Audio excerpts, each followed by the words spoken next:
నూజివీడులో జోగి రమేష్ పాల్గొన్న ఘటన అందరికీ బాధ కలిగించింది. చంద్రబాబు ఇంటిపైకి వెళ్లిన వ్యక్తి జోగి రమేష్. నీచంగా దూషణలు చేసి చంద్రబాబుకు బాధ కలిగించిన వ్యక్తి జోగి రమేష్. అటువంటి నాయకుడితో టీడీపీ మంత్రి నేతలు కలిసి ర్యాలీ చేయటం బాధ కలిగించింది. జోగి రమేష్ తో వేదిక పంచుకున్న ఘటనతో చంద్రబాబు గుండెల మీద తన్నిన విధంగా ఉంది. మా నాయకులను నేనేమీ అనలేను. జోగి రమేష్ ని మేము అడ్డుకుని ఉండకపోతే ఆ రోజు చంద్రబాబు ఇంటి గేటును తాకేవాడు. మేము అడ్డుకున్న సమయంలో పోలీసులు మాపై దాడి చేశారు. ఆ గలాటాలో నాకు ఊపిరి అందక కింద పడ్డాను. చనిపోతానని అందరూ అనుకున్నారు. ఆ పక్కనే అప్పుడు గద్దె రామ్మోహన్, ఏలూరి సాంబశివరావులు కూడా ఉన్నారు. 23 స్థానాల నుంచి మళ్ళీ ఈ విజయం అందుకున్నాం అంటే ఒకే ఒక్క నేత చంద్రబాబు వల్లే సాధ్యమైంది. మేమంతా ఆయన అడుగుజాడల్లో నడిచి పనిచేశాం. ఓకే, అందరికీ నమస్కారం.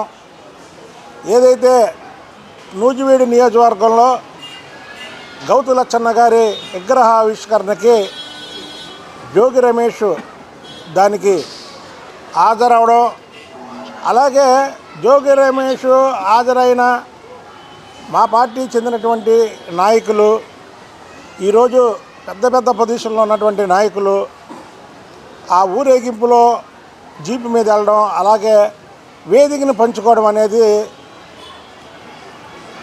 యావత్ రాష్ట్రమే కాదు,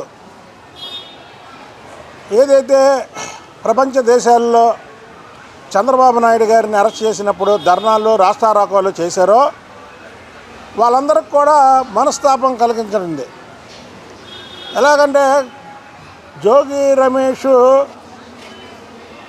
చంద్రబాబు నాయుడు గారి ఇంటి మీద దాడి చేసి అసెంబ్లీలో ఒక 10-15 మంది చెత్తగాళ్ళందరూ కూడా చంద్రబాబు నాయుడు గారి కుటుంబం గురించి మాట్లాడిన వాళ్ళలో జోగి రమేష్ ఒకడు. చంద్రబాబు నాయుడు గారి గుండెల మీద కొట్టినటువంటి వ్యక్తి జోగి రమేష్. కానీ అలాంటి జోగి రమేష్తో వేదికను పంచుకోవడం అనేది, అలాగే ఊరేగింపులో పంచుకోవడం అనేది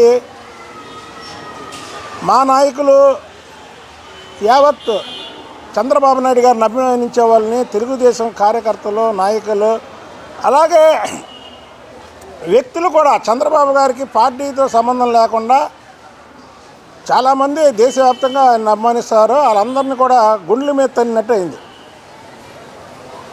అయితే వాళ్ళని నేనేం వ్యక్తిగతంగా విమర్శించను. ఆ పాల్గొన్నటువంటి నాయకులందరూ కూడా వ్యక్తిగతంగా మంచి వ్యక్తులే. వాళ్ళని నేను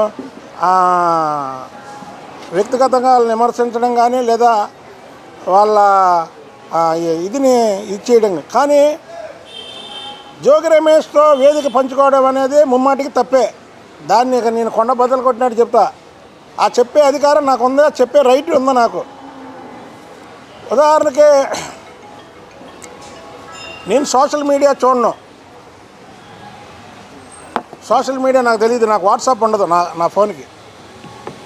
ఆ రోజు జోగి రమేష్ ఇంటి మీద దాడి వచ్చేటప్పుడు నేను ఇక్కడ ప్రెస్ మీట్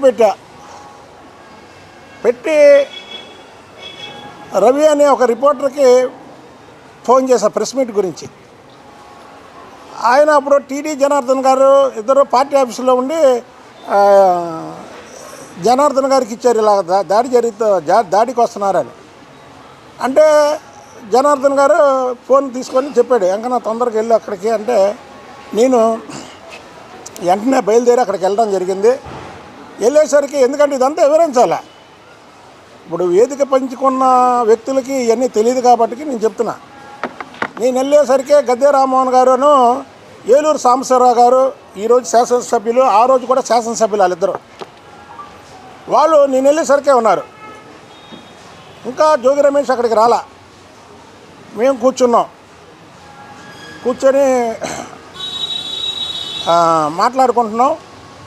మాట్లాడుకునే లోపు ఈలోపు ఇక్కడ ప్రెస్ వాళ్ళు వీళ్ళు చెప్పారు మాకు వస్తున్నారు అని. అక్కడ ఇక అందరూ మేము ఎలక్ట్ అయ్యాం. ఆ రోజు కానీ మేము లేకపోతే చంద్రబాబు నాయుడు గారి ఇంటి గేట్ని మాత్రం కంపల్సరీ తాకేవాడు.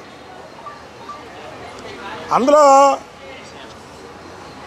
ఎటువంటి ఇది లేదు.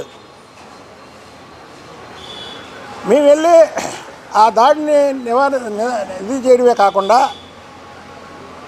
ఆ దాడికి సంబంధించినటువంటి ఫోటోలు నేను ఇప్పుడు ముందు మీకు చూపిస్తాను. చూపించిన తర్వాత మళ్ళీ నేను మాట్లాడతాను. అదిగోండి,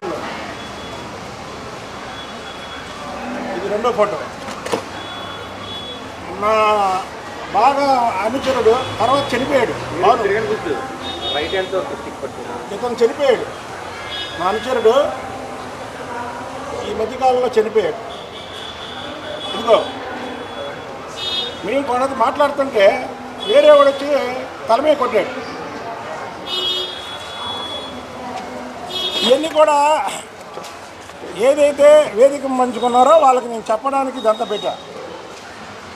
ఇదిగోండి మా డ్రైవరు రాజు,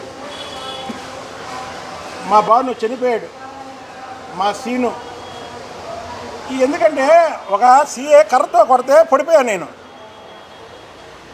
ఎప్పుడైతే ఒక గంట సేపు తోపులాట జరిగిందో ఆ రోజు కొద్దిగా ఒళ్ళు ఉంది, ఆయాసం బాగా వచ్చింది. ఈ పక్కనే గద్దే రామ్మోహన్ గారు, ఏలూరు సాంబశివరావు గారు కూర్చున్నారు.